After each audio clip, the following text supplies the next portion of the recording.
48 hours ago, we found something quite remarkable. What'd they find? There's a structure In Antarctica. and a specimen. Really? Touching down. This is Kate Lloyd's Columbia Paleontology. Let me show you why you flew 10,000 miles. We estimate it's been here 100,000 years. I'm going to take a tissue sample. Do you really think that's a good idea? Yes, I do. You, my friends, will all be immortalized as the people who made this discovery.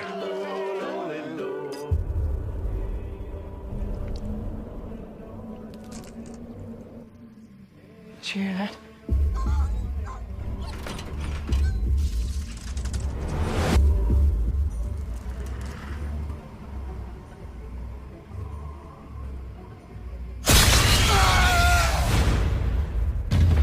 My God.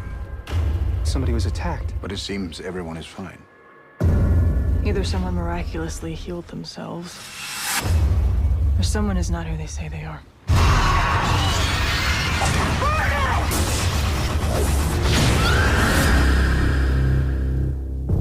What was it doing to him? It's imitating his cells. I think this thing copies its prey and then hides inside it.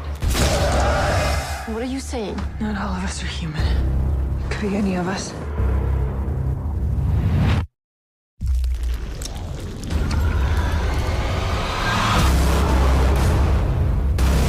We can't let this thing leave. If it makes it out of here, millions of people could die.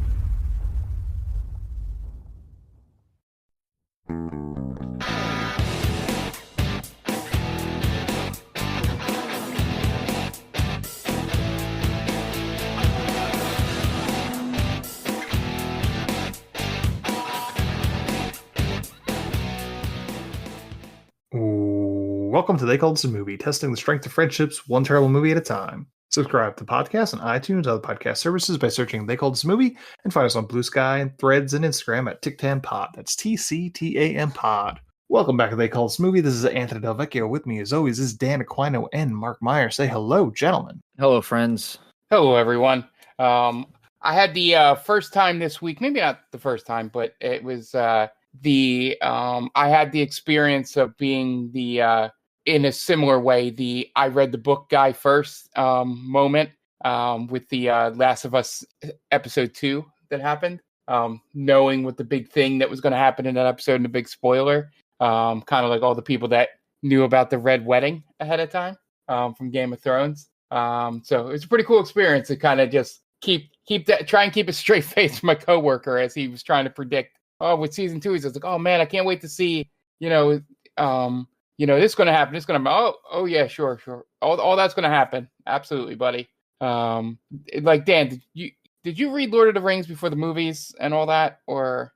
No, I went in completely blind for the movies, which made it more enjoyable for me. Yeah. I don't know. I've always heard people say, have the experience of, reading the book or seeing the source material before. Well, I guess comic books for you too, as well, for certain situations. But yeah, it was like holding this, moment in for 3.5 years or however since the first season, or 2.5 years, from my coworkers who don't play video games. So I don't know. That was my weekend, after Mania and all that. But sure. Yeah, did your coworker specifically say, I can't wait for Joel to have a happy and healthy life? I was trying my best not to say what happened. Nothing bad will ever happen to him. Yeah, he's like, oh, I can't wait to see what happens. When Joel and Ellie go to, it looks like Seattle, and I'm like, yeah, sure, he's gonna go. He'll be there. It's You like it's like a guy in Vietnam who says he's gonna go down to like, oh, I'm gonna take my girl down to California. We're gonna surf. That's what I'm gonna do when I get home. Yeah, yeah, buddy. Yeah, of course. You're gonna take your girlfriend down to California. It's gonna be fine. Don't worry about it. Guy's bleeding out. Yeah, my coworker was he's very perceptive of, things that even I wouldn't pick up on watching trailers. So I thought he would have this guess, but he never, he's like, I knew at one point they may do it, but it was nice that he didn't have the surprise of some of the obviously staged things that I've seen on TikTok, of people watching it. But yeah, it was nice to, come in the office the next day and go and just him curse me out for not letting him know ahead of time. Do you feel, Mark, a little superior to people that have not played the game and only watched the show? No. Are you like no. an elitist? No, not at all. I think it's more that I'm coming from it from probably an opposite standpoint where like I'm excited to see their reactions to the things. Because I know how I reacted and I know how terribly the internet reacted when the games came out. So seeing a whole new set of people see this was kind of intriguing and exciting for me.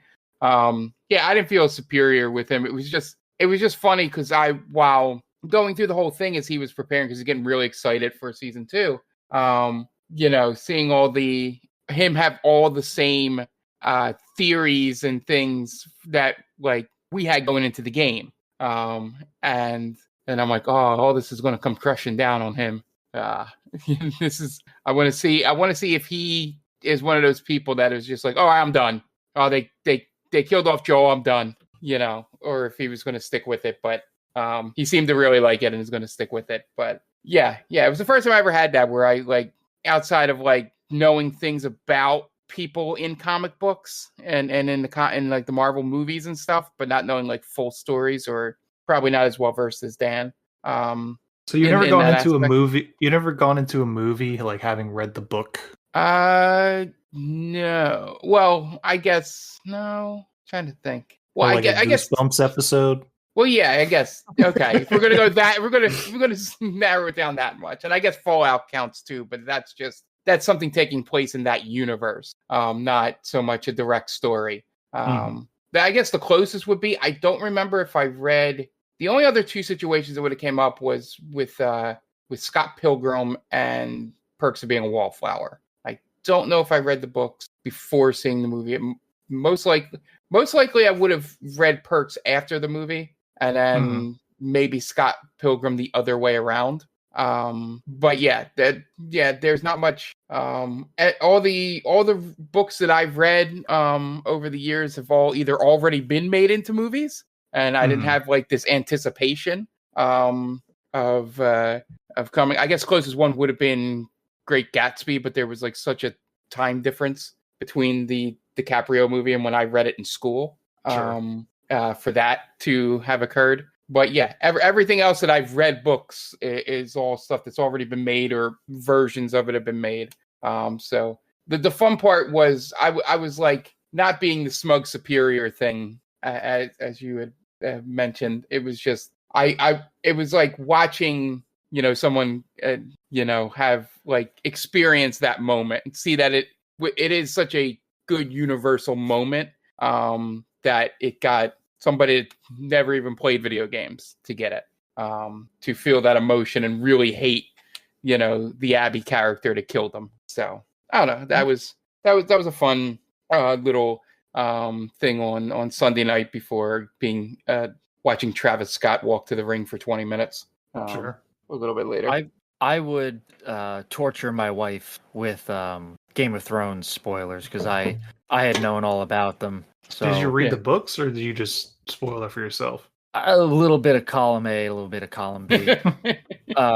And I remember not even just the Red Wedding, but I knew that was coming. But like speaking of Pedro Pascal dying in Game of Thrones when he's killed by the Mountain, that was another thing.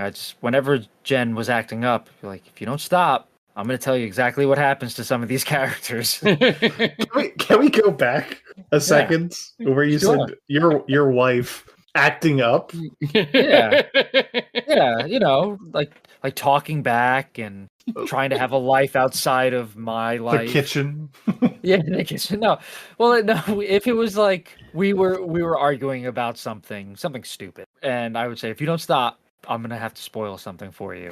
And it was never to the point where I would use it as leverage. You know what I mean? Like if I wanted to really do something and she didn't, like, all right, well, now I'm gonna say something unless you do exactly what I say. But it would just be like we're having like a stupid argument about whatever it is. Like, if you don't stop, I'm gonna spoil everything.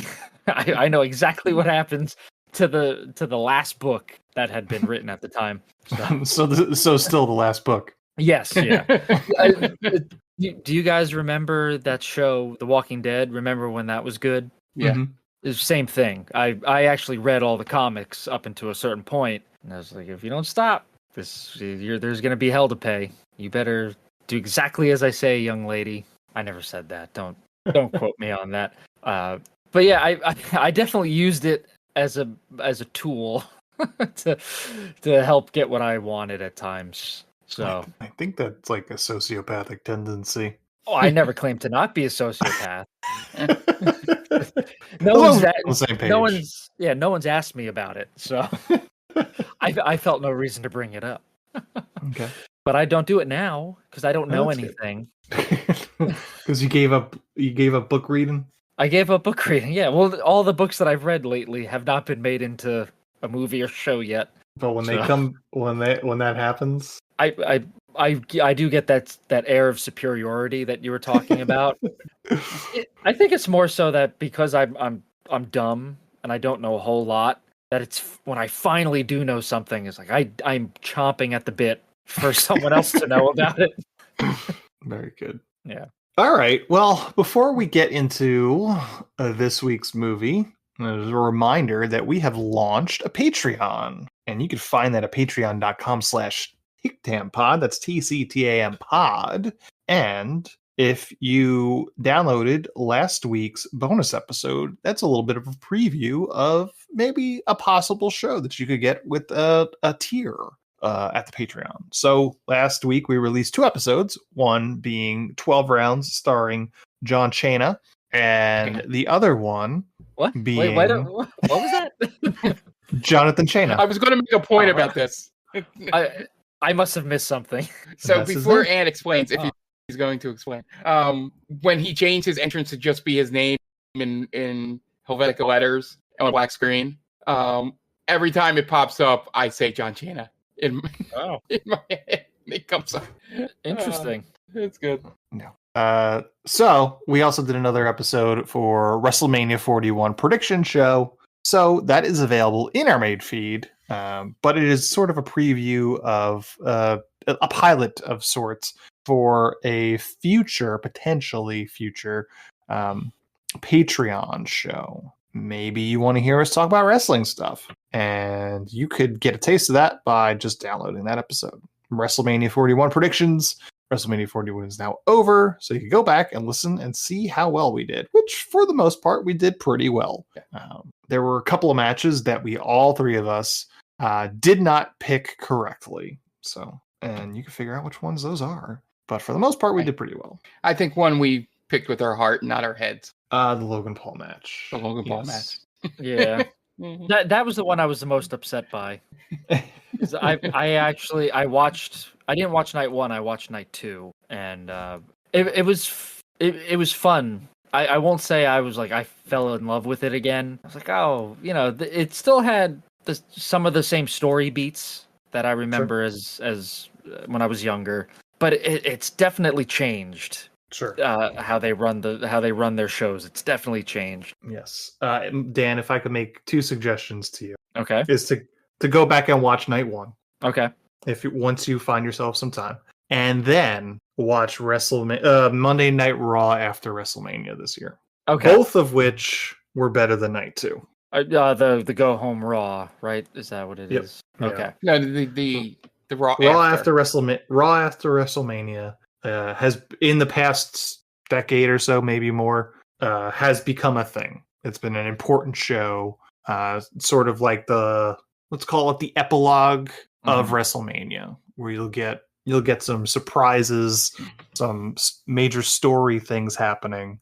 And this year is no exception. This year may have been, some are considering it the best Raw after WrestleMania. So, okay. Yeah, I had seen some of the stuff you guys talked about, and a couple things piqued my interest. So maybe tomorrow I'm working from home, so I could take some time and watch Monday Night Raw. Yeah. But as we mentioned, that is currently live. You could go listen to it on our main feed and potentially being future content. But also we are kicking around some other ideas. We are trying to figure out what the next one's going to be, because we're going to do another pilot. And we'll probably announce it next coming weeks. And that'll probably be like a May show. We'll probably do these monthly until we can kind of really decide what we're going to move forward with as a $3 tier monthly show. So check that out, patreon.com/TicTamPod, TCTAMPod, and, show us some support. We'd really love that. So moving on to business at hand, this week we watched a movie, and this week was Dan's pick. So Dan, why don't you introduce this week's movie? Guys, I am so excited for this movie. we got to watch The Thing from 2011. Unfortunately, it was not the John Carpenter one. Oh no. Yeah. This one was. Can we pause the podcast for like an hour 40? I gotta.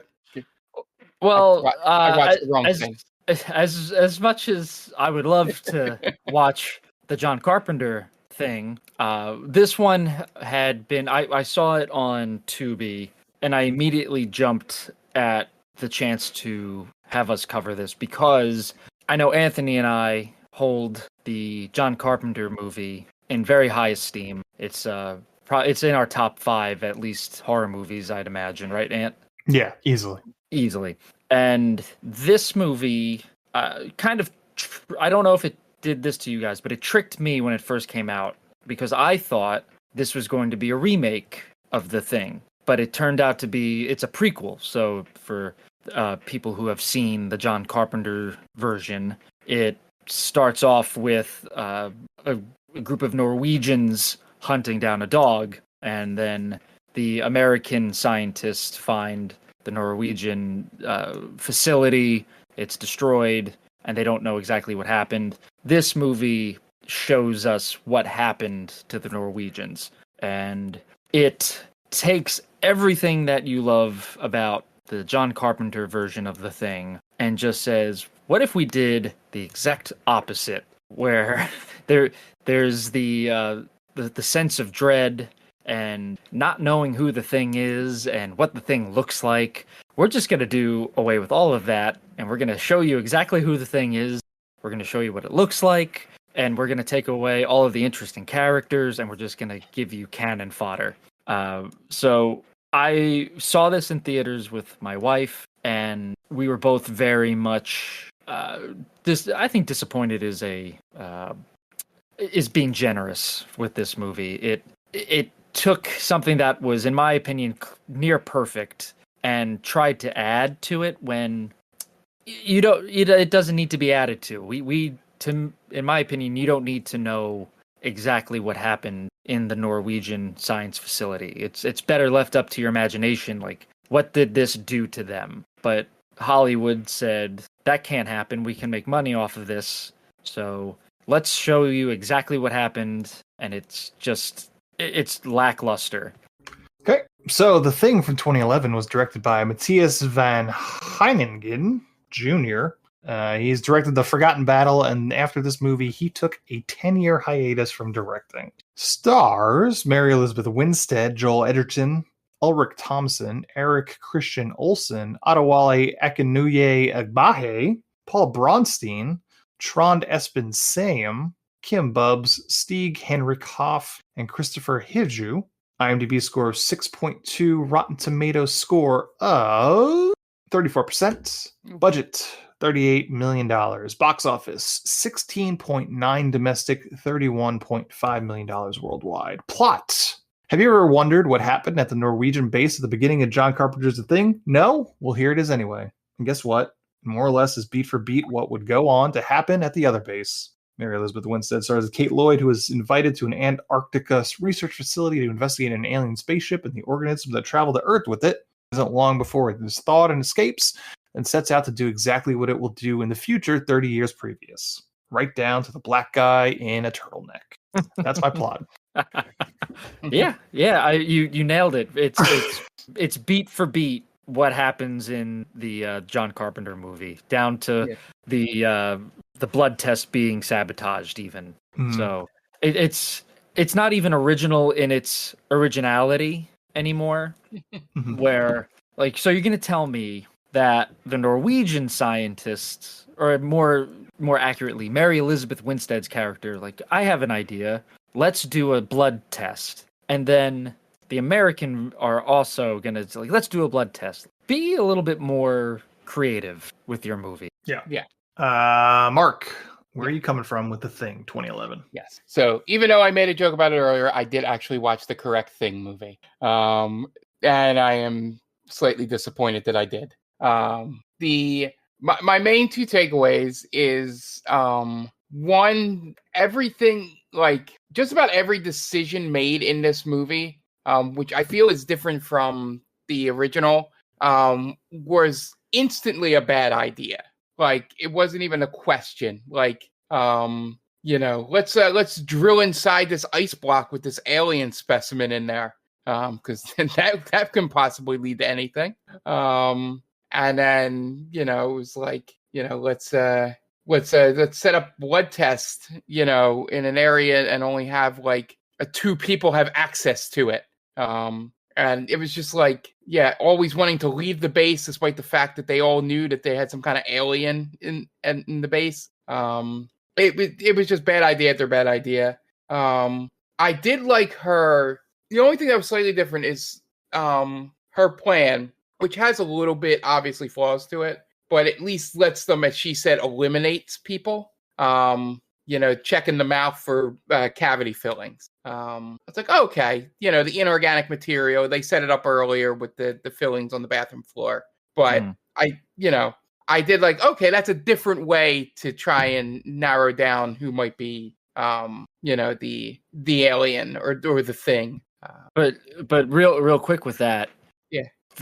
That falls apart when someone doesn't have fillings. That's it. I was getting at the Eric Christian Olsen character said, "What am I going to get? Is it going to be bad for me because I floss?" So it's a terrible line.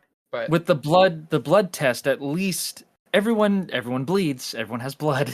Not everyone has fillings. So it falls apart when you try to do it that way. Yeah, but I was agreeing with Kate in the sense that, which I guess, well, we find out one of them is the thing.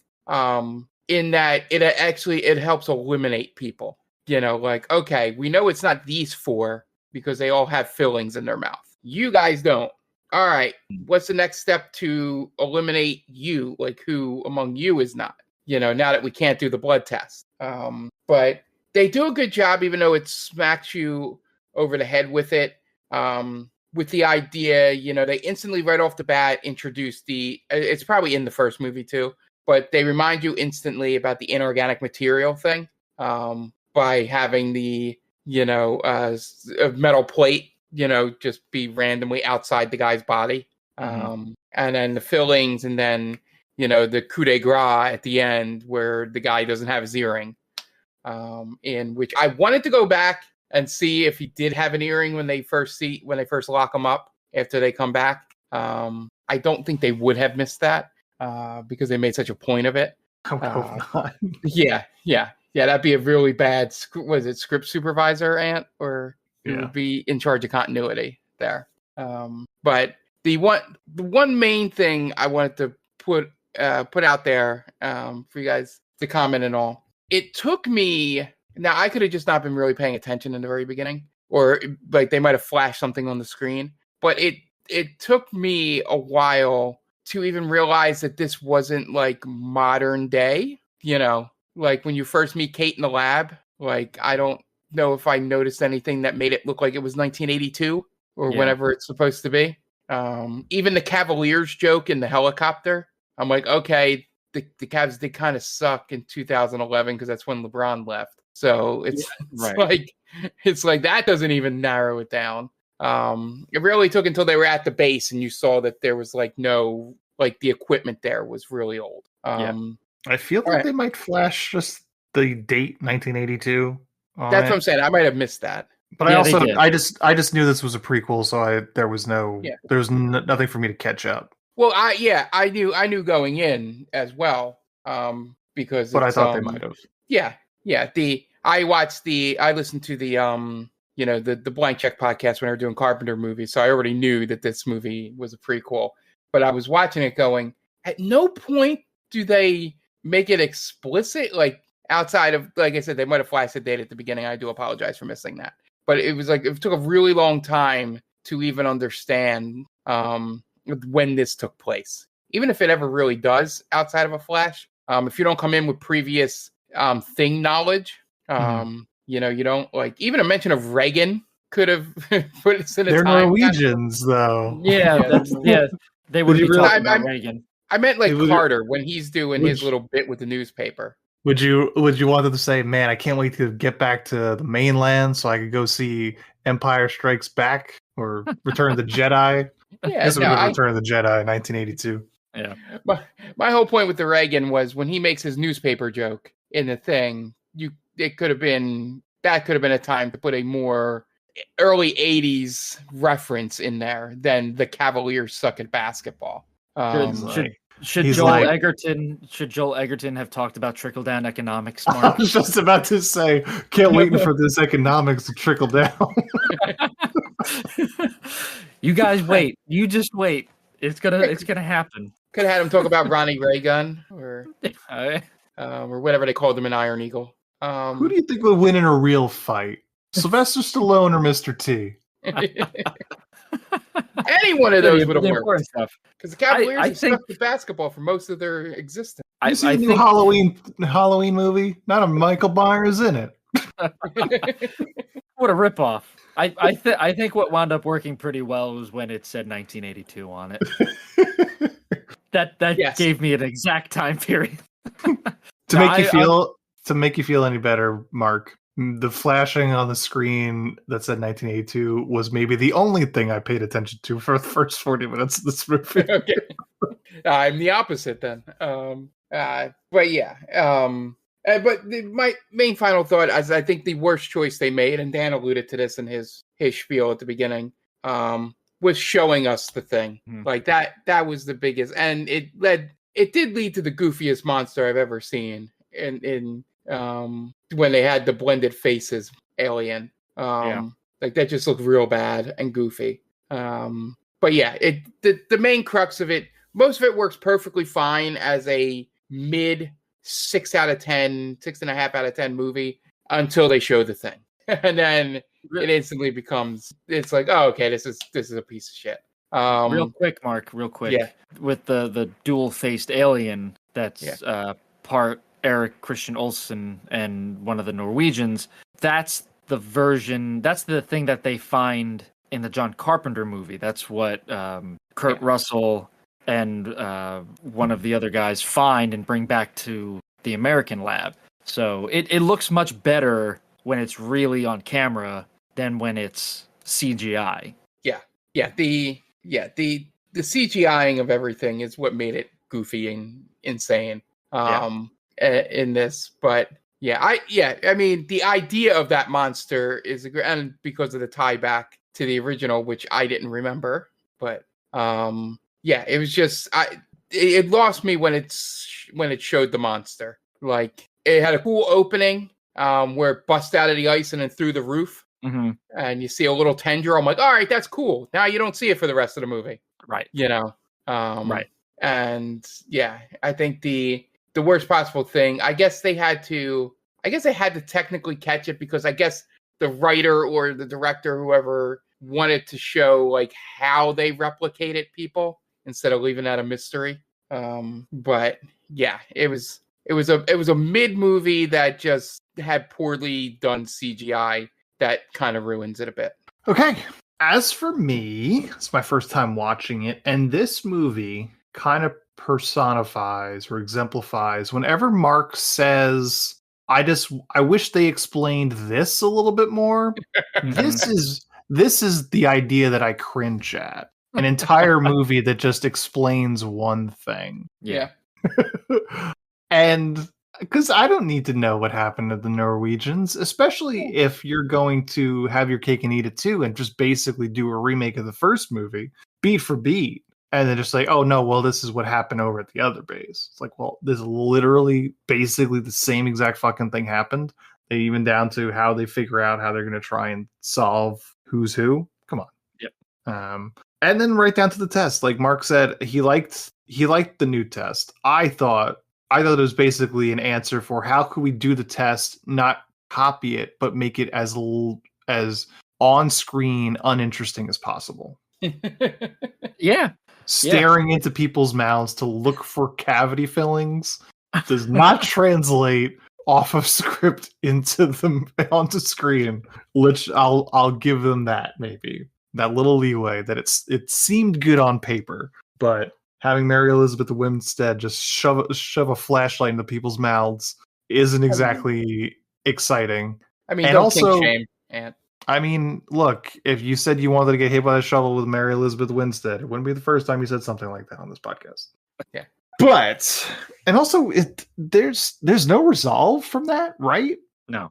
Because that's when Joel Edgerton comes into with the flamethrower and starts shooting, and then the other guy starts shooting people. Yeah. That's the scene where they lock out Kurt Russell because they think Kurt Russell is the thing, and he breaks in. And then the flamethrower stops working right at the right time, right? Yep, absolutely. Right when the thing shows itself and it won't light. Like, God damn, man, this is the exact same thing.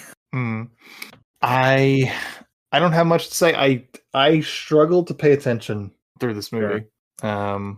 Yeah. I thought one of the things that I wrote down was the inclusion of Ulrich Thompson's character, Dr. Sander Halvorsen. I don't think he's needed because he's like the pushy.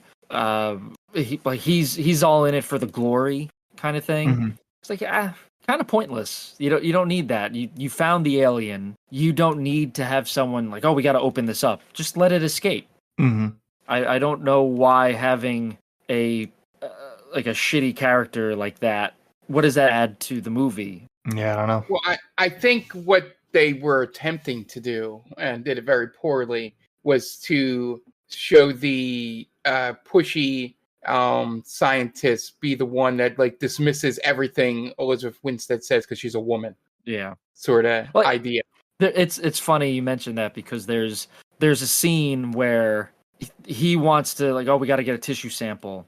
And Mary Elizabeth Winstead goes, "Oh, do you think that's a good idea? I don't think that's a good idea." And he pulls her aside and he's like, I don't pay you to think. I pay you to extract things. And in the scene prior to when they find the alien, he asks her, "How long do you think this will take?" So you very much do pay her to think. Yeah, I didn't pick up on that. That's pretty good. Yeah. It's just those little inconsistencies, and who's gonna go? I'll go real quick. The other thing, and Anthony can attest to this as well, was the cast was very just very plain, right? Where in the Carpenter movie you had Kurt Russell, Keith David, Wilford Brimley, like those guys, they popped. Like everyone had a distinct personality. You had Knowles, he was the cook. You had Clark, who took care of the dogs. Gary, he was like a guard, or he was the firearm specialist essentially.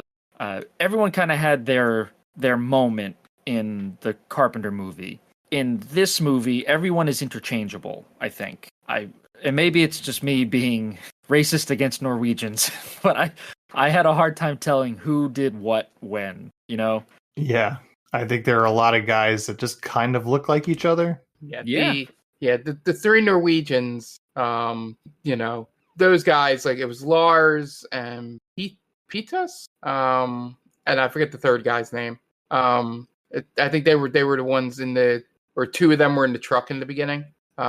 Those guys were I couldn't tell who was who when they had the hoods on, and they didn't matter. And then even the two scientists, it took a little while for me to realize who was Sander or whatever his first name was, and who was Sven.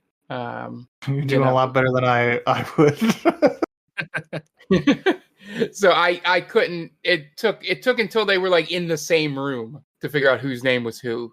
The only two that stood out, and I could tell them right away who they were Joel Edgerton and Mary Elizabeth Winstead. Is everyone else kind of just faded into the background, and they didn't give enough. I would assume Adewale would also have. Yeah, I was going to say and they didn't give him enough scenes that I guess the Keith David stand-in. As being the cocky American helicopter pilot's buddy. But obviously, for what I don't even think he said much outside of making fun of him about the Cavaliers. That I can remember in this movie. He didn't have a huge part. Yeah. I mean, that was probably one of the most touching moments is when he's dying and Carter saying goodbye to him, and then just gets up, looks at her, and then turns and walks away. Like, I know what you have to do, sort of thing, but I don't want to be here when you do it. It could have been a little more impactful if you had that guy around a little bit more, to actually miss his death. And that's another thing. I think it might be mixed in with everything we're talking about.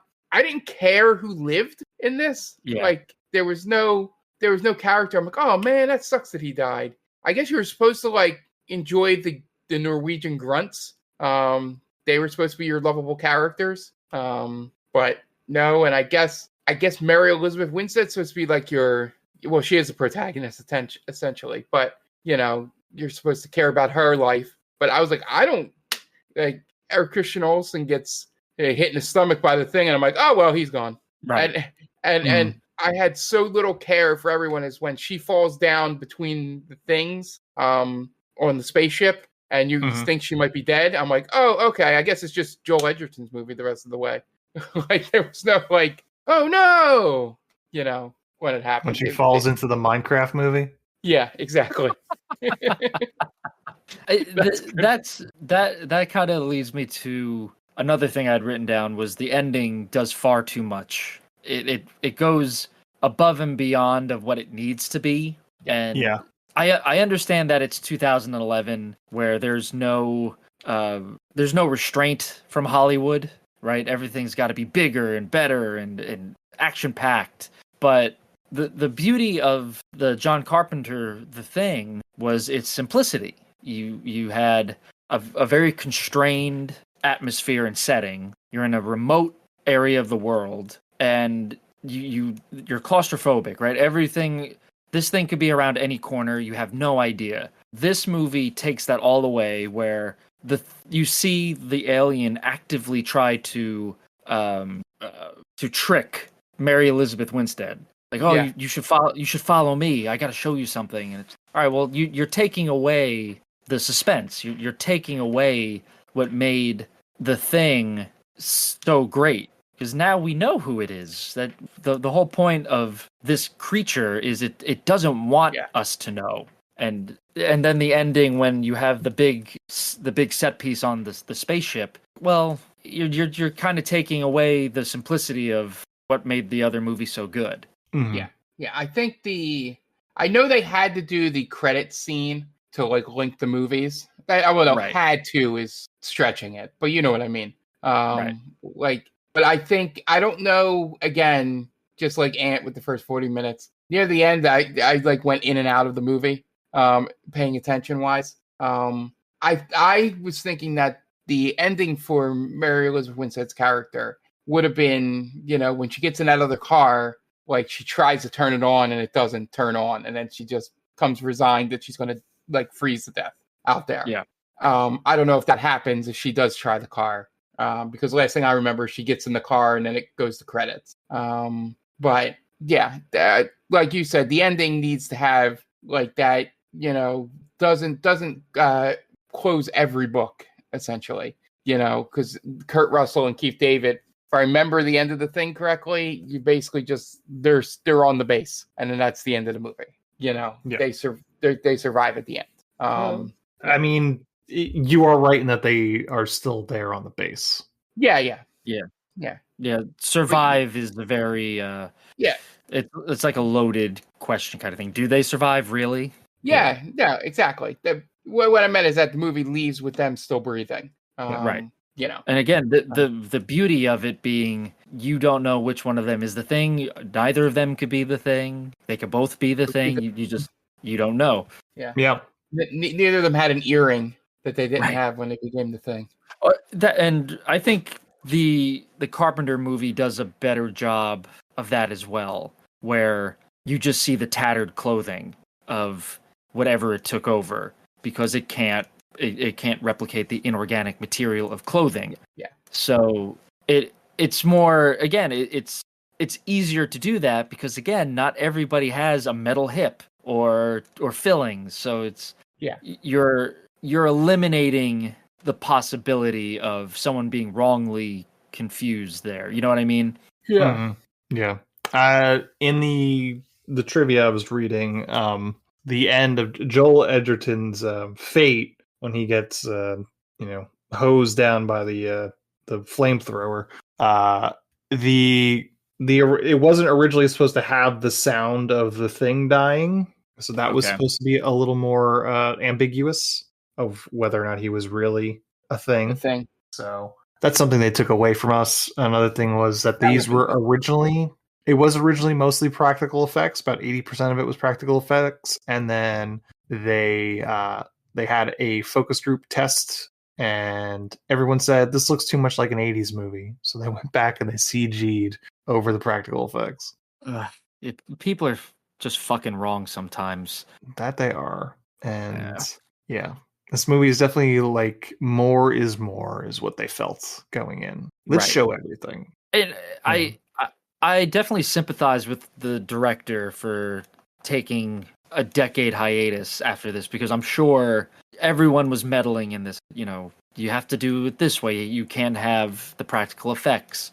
I'm sure a bunch of story notes, and you can tell that this movie was trampled on a ton. I don't know. I think it was doomed from the get-go when you're trying to, again, add on to a movie that's damn near perfect. So it's like trying to do a prequel to Jaws. There's no point. I don't need to know what happens to Ben Gardner's boat. You know, I don't need to know exactly where the shark came from. I like not knowing what is happening sometimes. Are you sure? Like, what if you could find out how Mufasa came to be the king lion? Yeah. About that. Well, so in the next prequel, Ant, we're gonna find out that the thing is not really evil. It's just it got kicked out of its home planet because it was like different, or it wanted to start a union, and the alien race kicked him out. So he's not really a bad alien. He's just misunderstood. God damn it! I hate what's happening with these modern remakes where a villain is just not a villain anymore, and we have to find out how everything came to be. I think the animated Lion King, it fucking nailed it. No notes, 10 out of 10. Perfect movie. We know that Mufasa is the king, and we know that Scar wants to be the king. He's an evil bastard. And likewise with like Alien and Prometheus. I don't care about the space jockeys. Yeah. They were just a cool alien that was sitting in this weird contraption. I don't care where they came from or why they exist. This movie did give me Prometheus vibes. Big time. Like Prometheus before Prometheus, really. Especially that ending when she goes into the Minecraft movie. Just started to feel like it was definitely getting away from itself, right? And I think you nailed it when you said more is more. Yeah. And that's 100% what they were trying to go for. Like, we're adding on to an already bloated movie. Mm-hmm. Yeah. Well, at least we know why Michael Myers is the way he is, thanks to Rob Zombie. Oh, Jeez. He's just trailer park trash. That's it. All right, final thoughts. I feel like those were more or less our final thoughts. Yeah, final thoughts. Go watch the original thing from 1950. I want to say it was like 1955 or 56. Go watch that because it's an interesting idea that John Carpenter was able to build on by not taking away anything really. You do see the alien in the original where it's a man in a costume. So Carpenter was able to do addition by subtraction, whereas this movie was just addition and addition and addition, and we were worse off for it. So yeah, just go watch the other Thing movies. They're far superior. All right. Mark. Yeah, so my final thoughts overall is this is the extreme bad version of, as Ant mentioned, my theory of, at least give me a sentence explanation on something. An entire hour and 43-minute explanation about how something works is not what I meant. It was this movie could very much be called Mark's Monkey's Paw, in that, I say, hey, explain to me how this works. And then, okay, Mark, here's a 2-hour movie explaining how one thing works. Enjoy. But yeah, I just wish, essentially, if we had to know what happened to the Norwegian crew, that I wish they would have done the old school look to it rather than trying to make it, use CGI and stuff like that. That is all. It's, like I said, it's a very mid movie to begin with, and then all the early 2010s CGI horrors tanked the movie. Okay, as for me, yeah, it was a movie that could not really contain my interest.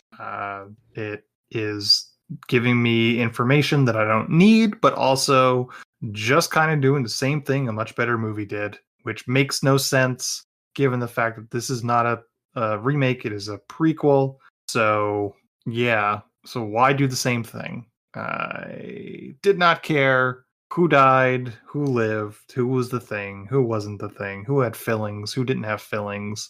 20 minutes of Mary Elizabeth Winstead staring at people's mouths. Yeah, I don't know. Sure, if it's a movie about a dental hygienist, but not here. Wait, imagine that was like, yeah, we need to bring a dentist in. Everybody's we forgot all our toothbrushes, so our teeth have been going to hell. Norwegian does have free healthcare, so there you go. Right. But other than that, I don't really have much more to say. The Thing is a classic. It is a perfect horror film, and this one falls well short of that. So don't watch it.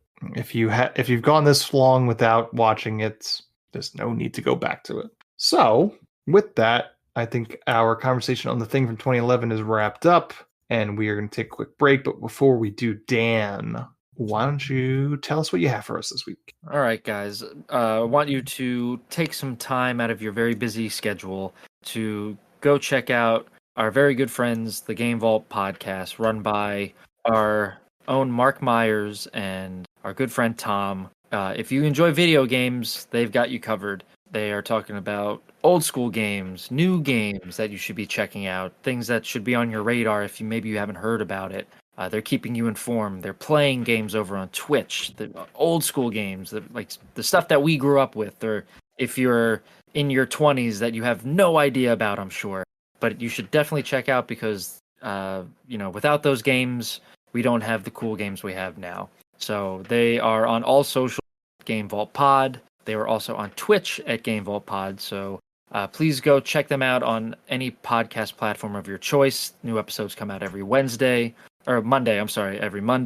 So please make sure you rate and review. It helps them out a great deal, and they deserve it for all the hard work they're doing. And follow them on Twitch. Give them a subscription. Again, they work very hard, so give them your money. They deserve it. Okay, great. And we're going to take a quick break, and you guys are going to listen to some messages from friends of the podcast. So we will be right back. And welcome back. It's now time for our final segment. And this week, we're doing a fantasy draft. We haven't done a fantasy draft in a while, and we are doing prequels. So, I spun a wheel to get our draft order, and the order is going to be Dan, myself, and then Mark. Uh-oh. Mark, you've got the last pick, Mark. I hope against hope what doesn't happen to you that we talked about off air. Really hope that doesn't happen to you. All right. We're gonna do snake draft. And Dan gets to go first. So Dan, prequels. Okay, so I think this is kind of the cream of the crop, as it were, when we talk about prequels, and it's the Godfather 2 would be probably one of, I mean, if not the greatest prequel of all time. So thank God I had number one pick, because it was going to be slim pickings from there for me. So I will take the Godfather. Okay. There was a part of me that was like, well, Godfather Part 2 isn't a complete prequel. Sure. And I was going to say off air that I was kicking around whether or not we omit that, but I did not. So fair game is fair game. Godfather Part 2. All right. Well, since you didn't pick one movie that would have upset Mark, there's no point in me picking the other movie that would also upset Mark. Aye. So I am going to play it straight. I am going with, if The Godfather Part 2 is the best prequel of all time, I'm going to go with the second best prequel of all time. I'm going with The Good, The Bad, and The Ugly. It's a great pick. Yeah. Mm-hmm. I know. Yeah, I had forgotten that's a prequel. So I started researching. It's all about his poncho. Yeah. Where he picks up. Yeah. All right, Mark. And now So- off podcast. So before Mark goes off podcast, I stopped Mark from basically ruining this game and just going with a bit. So Mark. Yeah. So this answer is that would have been part of the bit, but I would put this. I would draft this one. So just to stay true to character, my first pick in the first round will be Fast 5, which might be the greatest Fast and Furious movie. And it's also technically a prequel, which you don't really find out is a prequel until the end of this movie. Or no, the end of the 6th movie, you find out that they're all prequels. But I said multiple times on air, it's one of the best action movies I've ever seen. And it basically encompasses why the off the railsness of Fast and the Furious. Before it goes, as much as I still love it as part of a bit, they have gone too far off the rails at points. But at this point, I'm pot committed, as they say, to the rest of the series. But I will defend Fast 5 forever, and that's why it's my first choice. Sure. Before you get into this, so this one was like weird to me, not because it's Fast and the Furious, and we all know the ongoing bit, but it's because it's weird because it's not a prequel to the first film, which I always thought it was weird because according to Wikipedia, it's a prequel to the third movie. I just thought it was So I just thought that was like a weird thing because it's like, is it a prequel more than it is just out of order? You know what I mean? Possibly. Yeah. But yeah, the reveal that it was a prequel is what makes it for me. My second one here, I could be there's one I could pick that I haven't actually seen that I just assume is really good, but I'm not going to do that. So I'll pick one that I have seen that I did enjoy. I'm going to take X-Men First Class from 2011. Speaking of 2011 movies, so I as much as I enjoyed, you get older Charles and older Magneto. They made the right choice in who they cast for the younger versions, and it just felt seamless. And it is probably of the X-Men movies that have been made. And sorry, Dan, I'm talking about the X-Men, which is something I do on this podcast. I always bring them up. Now you're taking my bit. Of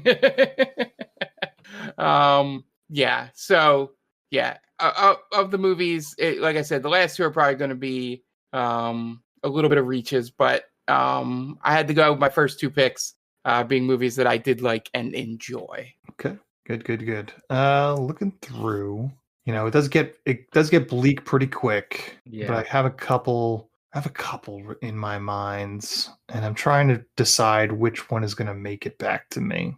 So I am going to go with a movie that came out a couple of years ago and greatly enjoyed it, especially for being a Hulu release. I'm going to go with Prey. Ah, the shit. prequel to Predator. That is better than it had to be. Better than the other Predator sequels. Yeah, it's like the second best Predator movie. All right, Dan. That was my second pick. All right.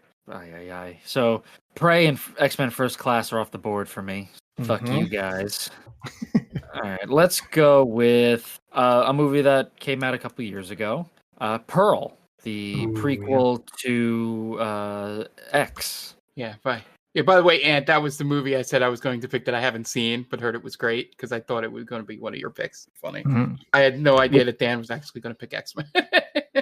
Yeah, it's slim pickings here because I'm going through a list and some of them are just like, well, does that really count as a prequel? I don't think so. I see some of them on here. There are some question marks. Like even better example than the Fast and the Furious movies is like the Hellraiser franchise. So like Hellraiser Bloodline takes place in the future. So then all the movies that were made after it, according to this list, are technically prequels to that. There so you it's go. like doesn't make like Leprechaun in Space comes out. So then Leprechaun in the Hood and Leprechaun Back to the Hood are technically prequels of Leprechaun 4. Right. So. And same thing would it be with like Jason X? That's everything else is a prequel.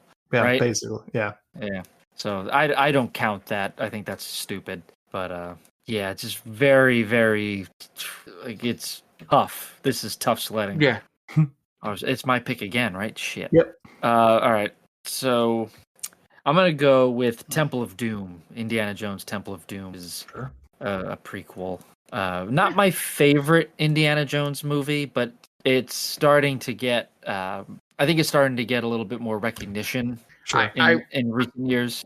I would have some questions about you, Dan, if that was your favorite of those three movies. I still think I think Raiders is my favorite, but I do enjoy. I recently watched Temple of Doom, and it's a fun movie once you get past the racism.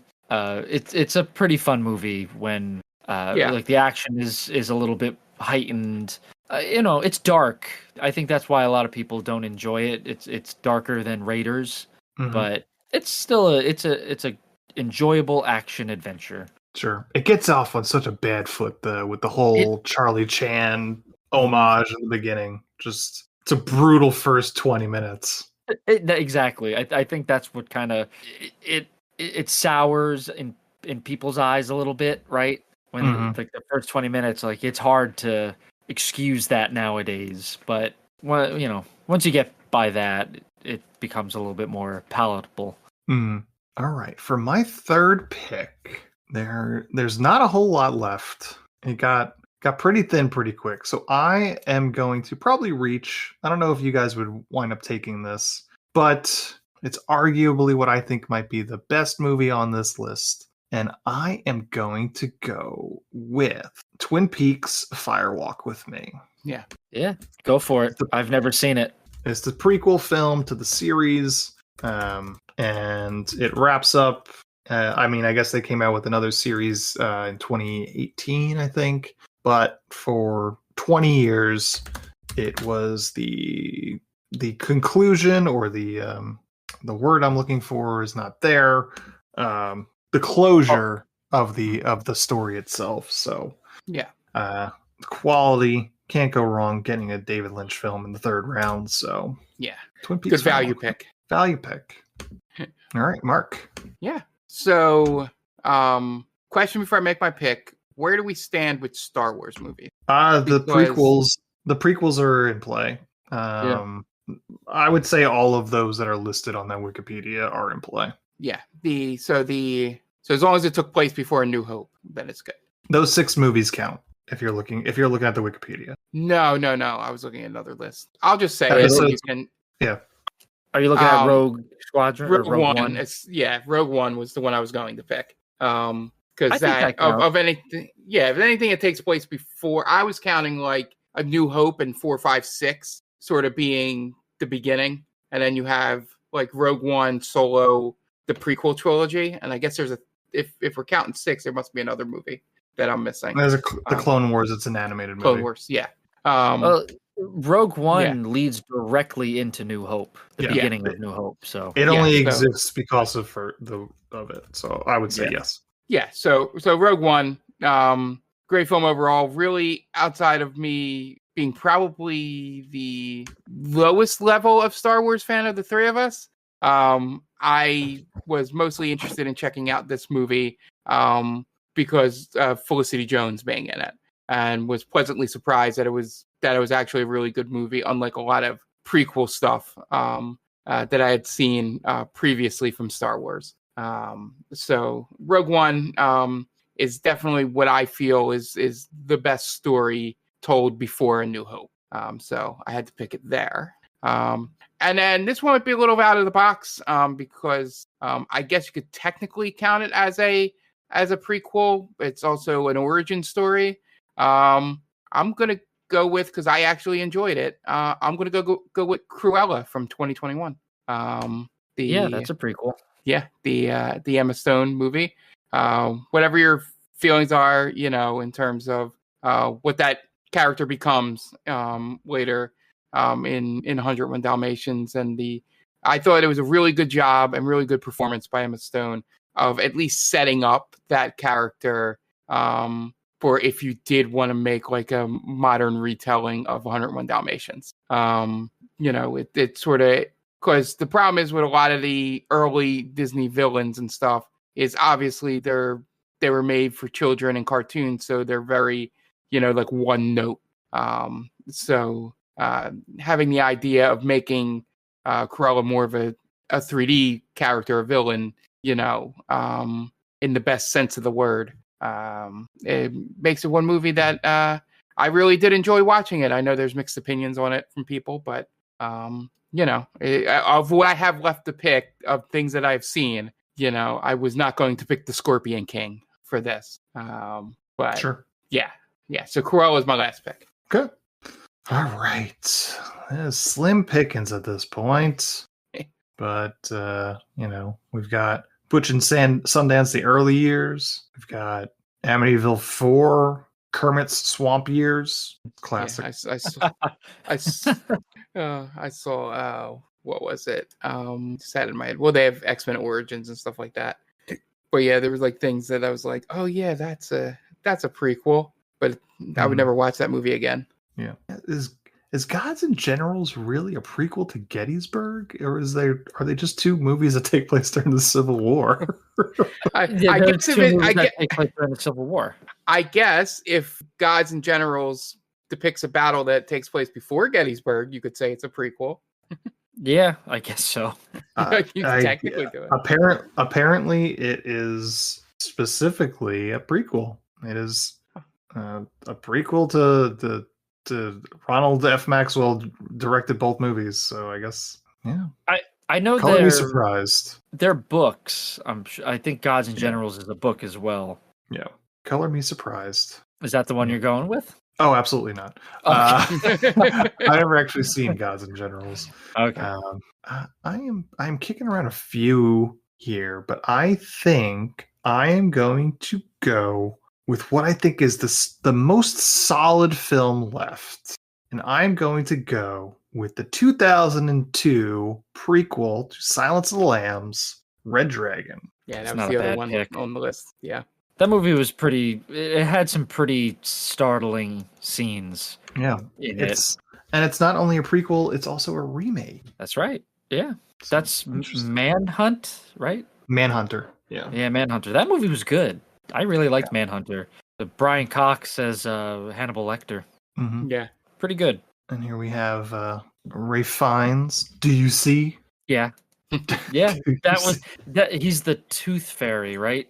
Yeah. Yeah. It's pretty creepy in that movie. Yeah. I think with Philip Seymour Hoffman, right? I think so. Yeah.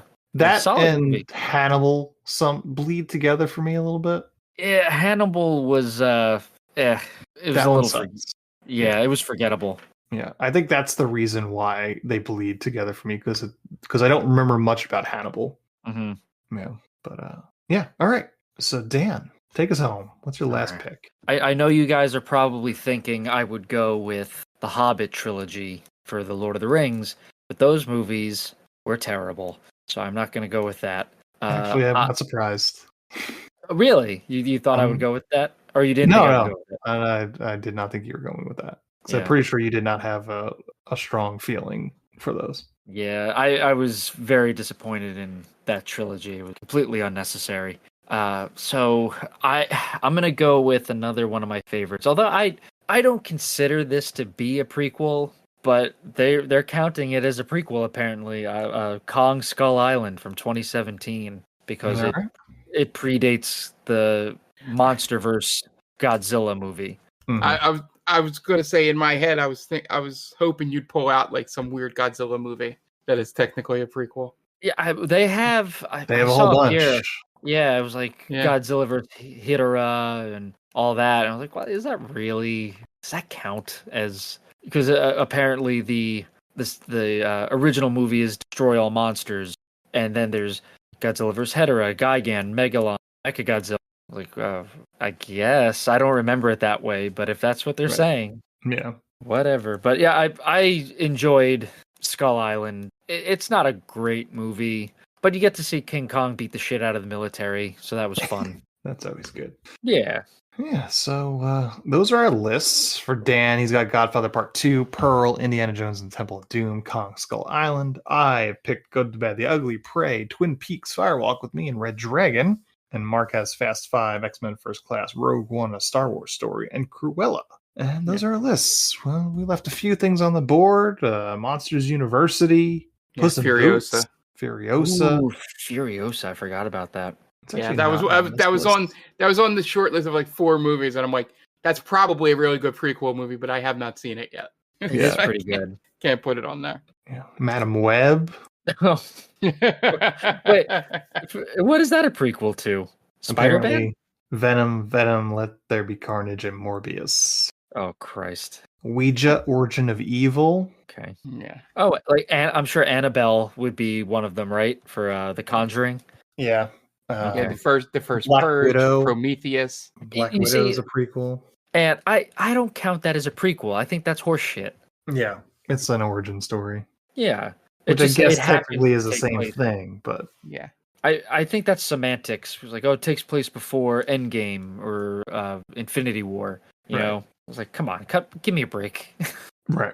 Yeah, you can't have a prequel to, like, if there was a movie that took place, like, we'll use Captain America: The First Avenger, because I've seen this on plenty of the list that I looked up. Like, if there was a movie that took place before that movie, then you can say, yes, that's a prequel to Captain America: The First Soldier. But none of this prequel to the Avengers movie.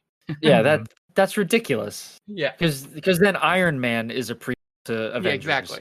Yeah. Well, no, because it came out first. Well, it would still be a prequel, right? Because Avengers. No. Oh no, you're right. I know It's got to come out. Yeah. Yeah. It's got to come out after, but take place before. Right. That's true. So I guess Black Widow would be the example. Right for Infinity War. Yeah. Mhm. Or Avengers. Yeah, yeah. It came out after Infinity War, yeah. but Infinity War had come out already. Yeah. Yeah, so that's our list. Why don't you let us know who you think has the best team, best lineup of movies for prequels? No one touched the Star Wars prequels. Mark has Rogue One, but not the proper Star Wars prequel proper. But let us know. Speaking of things that have gotten new life as being quote unquote good. Yeah, I'll never jump on that bandwagon. Yeah. Gen Z are idiots. That's basically that's the explanation. Yeah, like a apology. What's the term now? Like apologists? Yeah. I don't get it, man. iPad children are becoming adults. That's what it is. Yeah, I know Hayden Christensen's a nice guy, but I can't excuse his performance. It's not his fault necessarily, but it is what it is. It's film history at that point. Yeah, But yeah, let us know on our socials. Our socials being, you could find us on Threads, Blue Sky, Instagram at TicTamPod. That's TCTAMPod. You can check us out at They Called Us a Movie on TikTok. And you could find us on YouTube. Just look for They Called Us a Movie. And you could send us an email, tictampod@gmail.com. Where you get a hold of us. Send us an email about, your favorite prequels, which prequel if you were in this, which Star Wars prequel would you take? You can suggest movies to us and all that kind of fun stuff. And don't forget, we do have a Patreon. That's patreon.com/TicTamPod. Join that, get on the ground floor. We will be starting doing exclusive Patreon shows in the near future. So get in on the ground floor and you could keep up to date with all of that. And you will also get access to a Discord, which we will have discussions, polls, all that kind of fun stuff. One of the things we've talked about is moving our movies of the month to a special exclusive podcast episode. So once we start that back up, and I was thinking maybe June be the first month we're going to do that, you will start getting exclusive podcast episodes because you subscribe to the Patreon. Check that out. Patreon.com/TicTamPod is where you can find that. And if you have any questions, comments, or you want to give us a 5-star review on your podcatcher choice, that'd be great. Helps out a great deal. Just you can find us wherever you get your podcast. That's going to wrap us up this week. The director of The Thing is Matthias, Van Heiningen Jr. Yeah, maybe that's how you pronounce his name. So, for Dan Aquino and Mark Myers, this is Anthony DeVecchio telling Matthias Van Heiningen Jr., well, you certainly made a movie, didn't you? Thanks for listening to They Called Us a Movie. Subscribe to us wherever you get your podcasts, and be sure to check us out on Twitter and Instagram at TicTamPod. That's TCTAMPod. You can also check us out on TikTok at They Called Us a Movie.